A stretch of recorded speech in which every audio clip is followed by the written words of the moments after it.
I've clicked onto the Global Tropical RB for October the 24th, 25th in Vanuatu 2023. As is always the case in these videos, without expecting or mind alone, making decisions ahead of any tropical cyclones, look to your local weather office, local emergency management, and local tropical cyclone warning center. So we've got a lot to go into today on Hurricane Otis. This system has been, yet again, another well under forecast rapid intensification event, and I'm going to show you some of the recon data in just a moment on the storm, as we had a plane going through the storm over the past couple of hours, and the data out of that plane is truly incredible to watch. Now, the infrared loop is already quite ominous. You can see a lot of the deep convection now wrapping around this eye here in the center. Let me get my pen over here so you can see that tiny eye here embedded with all this deep convection. And just until recently, we had some lacking deep convection on the eastern and northern sides, but that is since wrapped around and looks very formidable now. This looks like a solid ring of thunderstorms now developed around that side of the core. So now we have much more of a strong and more coherent band of thunderstorms around this very compact eye. Now into the recon data that we had. Here's the recon plane flight.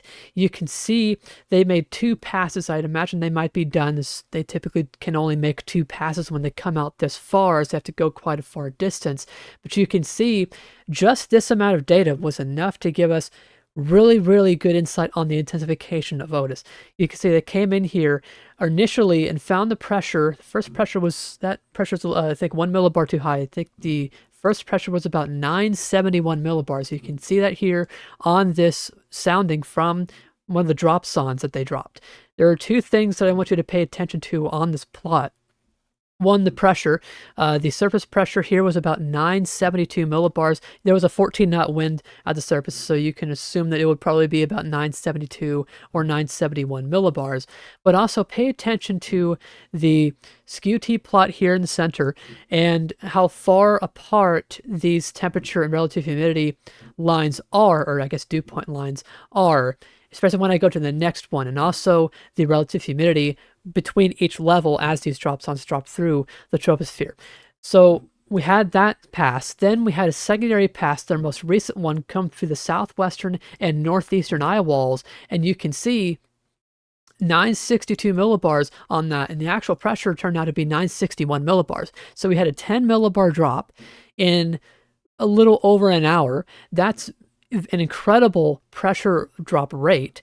But alongside that, comparing this skew-T plot to the other one, you'll see that now we have a lot more dry air, a lot more sinking air within the eye. And this is a key process to intensifying storms, especially when they need to get very strong to the upper echelon of, say, Category 4 and Category 5. They need to get that dry air sinking in the eye so you can get the eye to clear, and that can also help pressure falls increase as well, or I suppose stay continuous as the system intensifies as it goes through its rapid intensification event in this case. And you can see relative humidity here at 850 millibars, or about a little over 1,000 meters, 51%, whereas a little over an hour ago from this sounding, it was at 76%. So we're seeing the eye trying to rapidly clear. We can see that here in the satellite, and also we're having those pressure falls be of a very, very significant degree, like I said, 10 millibars. That is not something too commonly seen in tropical cyclones. And when you have something like that take place, this system is really ramping up. And the winds show it. The winds for the first pass, which was a southeastern to northwestern eye wall, supported winds of about 110 miles per hour, or about 95 knots. Since then, we had another pass come in from the southwest to the northeast. On the southwest side, maximum surface estimated winds, or SFMRs, were about 130 miles per hour, or 115 knots, with maximum flight level winds of about 100 knots. That blends to, Category 3 of, say, 100 or 105 knots.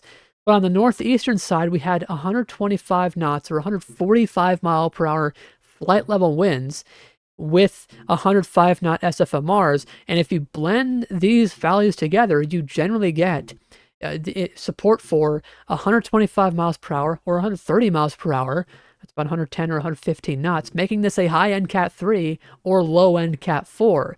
So we've really had this storm go today from a tropical storm through Cat 1, Cat 2, up through Cat 3, and potentially Category 4 status on the Saffir-Simpson scale. That is simply incredible. Now, in terms of what may have helped this system get this far, there is some shear. I can show you this in the water vapor loop. There is some cloud elements streaming towards the northwest, so that's indicating some of the southwesterly shear that is impinging upon the storm, and this may put some more pressure on the eye, but clearly has not had a major impact on the system overall. But alongside that, there has also been a large region of upper-level divergence aloft, and you can see this massive region here, and this has likely been one of the factors helping this become a more significant storm. If you do have stronger divergence, it is possible to negate some of the impacts of shear. It can sort of cancel out some of the forces, and that can allow, especially in jet interactions in particular. This isn't really a jet interaction per se, but that's sort of some of the dynamics going on with the trough interaction, to where the jet interaction, the accelerated flow of that jet can negate the impacts of normal shear. It can negate the forces at play, and you can get generally through that a low shear environment. And I think that's what may have occurred here with our storm off the coastline of Mexico. And unfortunately, this is just off the coastline. This is forecast to come in to the coastline within the next 12 to 18 hours.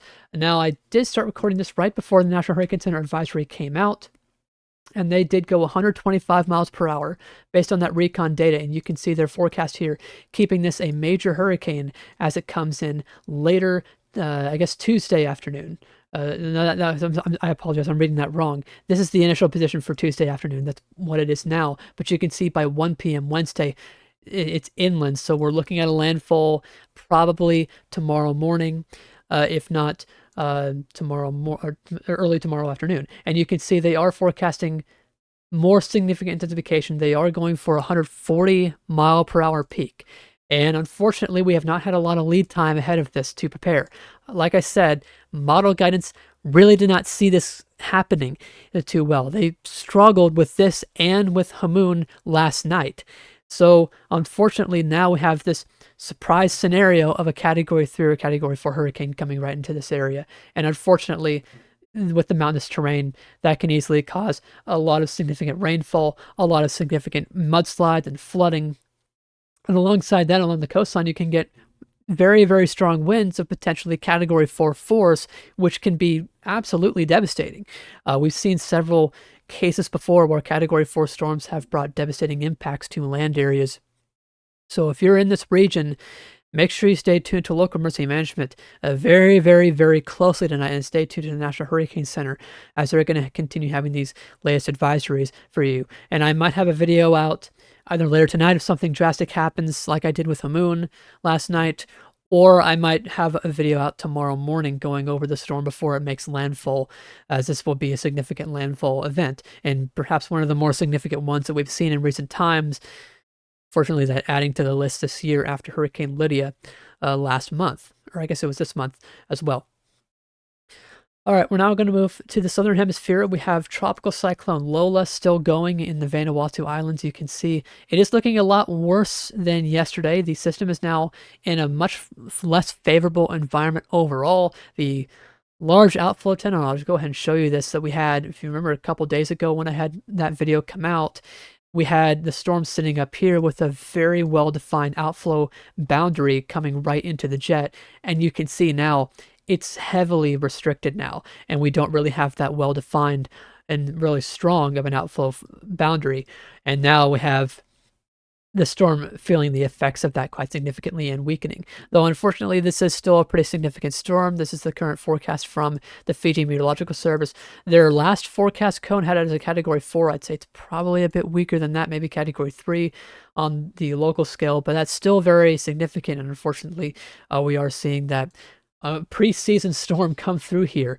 It's weird to think that cyclone season has not even started, and we've already had a Cat 5 here in the local scale in the South Pacific. Now, after the Fiji not the Fiji Islands, the Vanuatu Islands, the system will be coming down towards New Caledonia, and you can see weakening as it does so, becoming a tropical low as it comes right through there. And then by then, the system will be continuing to track further south and continue to become less organized, and eventually we'll see the system dissipate down south.